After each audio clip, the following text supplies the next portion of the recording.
Hey there, welcome back to the Counter Service Leadership Podcast. I'm your host, Brett Jacobson, and this is a podcast dedicated to teaching organizations how to learn. Well, this episode is focused on a study conducted by the Center for Creative Leadership, and they identified several major challenges that leaders are facing. Regardless of where one resides across the world, they found some similar challenges consistently facing these leaders.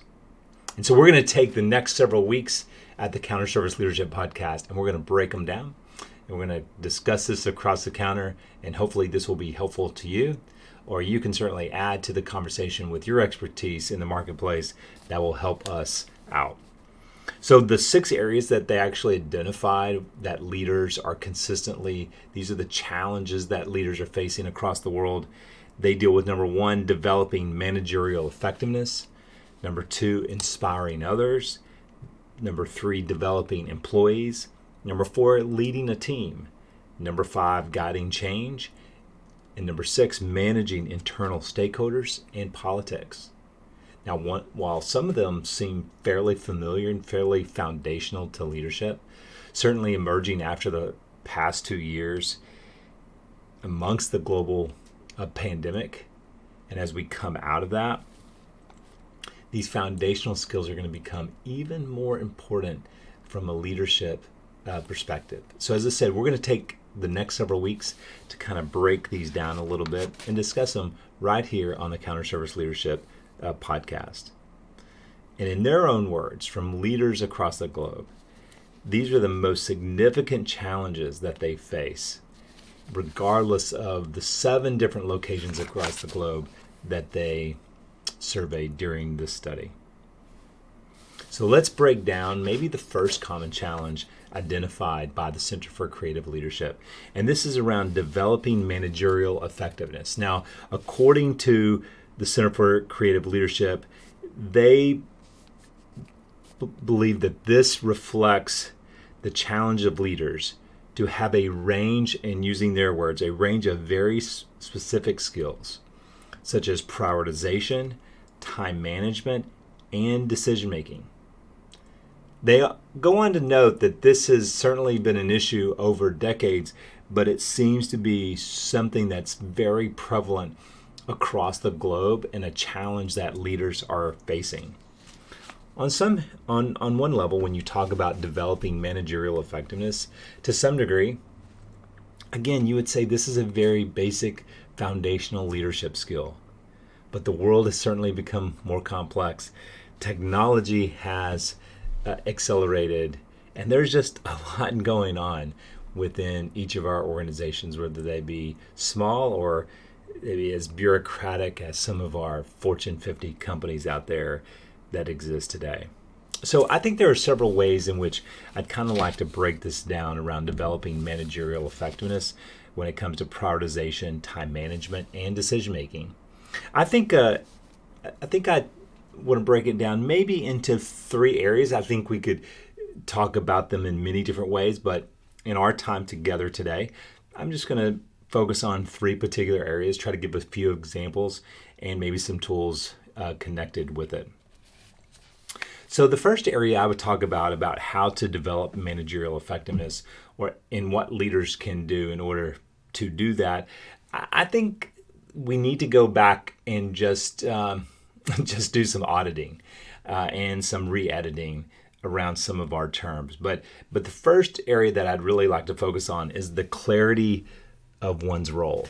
The clarity of the role, whether that be the leader, the manager, those on a team. I think clarity of role is extremely important. I love the book from Greg McKeown that he wrote number of years ago, and he talked about in his book Essentialism, what is your highest point of contribution? So I think as a leader in the marketplace, you need to clearly identify and re-identify what is your highest point of contribution within the organization. Is it meeting with everybody within your organization 30 minutes for coffee? If so, that's all you would be doing. So I think it's really important that you just go back and take a look at and ask the question, what is your highest point of contribution? What is it? Based on how you represent the organization, how the organization can be at its most effective pace. How can you be the most productive and make the biggest impact? What is your highest point of contribution? And then as you do that, you begin to look at others in the organization. What is their highest point of contribution? Because competition in and of itself in the marketplace is the highest form of collaboration. So as we are on a team and we understand what our highest point of contribution is, it gives a clarity around how we move forward. It simplifies the process a little bit and kind of removes the noise that has just crept into that role, especially over the last 2 years. Now, I'm painting with a broad brush and with fairly clean lines, and I know it's not exactly that way. I just think it's important for you to ask the question, what is your highest point of contribution? So if we're talking about one of the greatest challenges that leaders face is around developing managerial effectiveness, I think you have to have clarity of role. What is your highest point of contribution?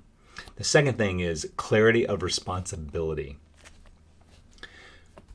Especially as a leader, if you're talking about managerial effectiveness, they even in this study from the Center for Creative Leadership, they quote a particular manager in the United States, and they said, quote, workload is very challenging at times. Lots of different critical projects and activities going on. With limited resources in the group, juggling priorities is always at the forefront. So I think we need to have not just a clarity of role, but a clarity of responsibility. I love in Rory Vaden's book, Procrastinate on Purpose, he talks about with every task, it should go through a particular funnel process. So with every task that's before you and as many things that are going on in the world that come onto your desk as a leader and a manager, you have to ask yourself the question from his book, this task, am I going to eliminate it? In other words, I'm not going to deal with it at all. I'm either going to eliminate it or can I automate it? Is through artificial intelligence or some form of technology that we have in our organization, can I automate that where I'm not having to deal with that task? Because if I don't eliminate it, maybe I should automate it. And if I can't eliminate or automate it, then I need to delegate it. I need to give it to someone. So I'm either going to eliminate it, automate it, or delegate it. And if I don't do either of those three, then the task is mine. And maybe in some cases, that task should be appropriately assigned to yourself. When you've decided as a leader and a manager not to eliminate it, not to automate it, and not to delegate it, the task is yours. The problem is, in managerial effectiveness, is that we don't do either of any of the three, and we take on too many tasks because we haven't eliminated them or automated them or even delegated them. Because sometimes in delegation, it's not about just giving someone something to do. That could be about an opportunity to empower someone, to build capacity in their leadership. And sometimes when you invest now, because sometimes we take on the saying, I'll just do it myself. And when we say that to ourselves, or even verbally say that out loud, that means we are not willing to spend the time to invest in someone else, because when we do, it'll be greater later. Otherwise, that task is always yours. So managerial effectiveness is not just clarity of role, but it's also around clarity of responsibility. And then the third area I'd kind of like to respond today based on this particular study around developing managerial effectiveness is not just role and responsibility, but clarity of your system. Clarity of your system. I think some auditing of your systems and processes probably need to take place. What is your operating system? As you develop a strategic plan. And maybe you're identifying a 10-year target or a 5 to 7-year target. Maybe you're identifying 2 to 3-year pictures. And then a set of 1-year priorities. You have maybe your own system that you utilize. Maybe it is a time for a fresh audit. Are you conducting the traditional SWOT analysis? Is that working for you? So I think it's a moment when you talk about managerial effectiveness, because as we've said before on the podcast, quoting James Clear, you don't rise to your goals, you fall to your systems. So let's audit our systems when we talk about managerial effectiveness. It may increase productivity.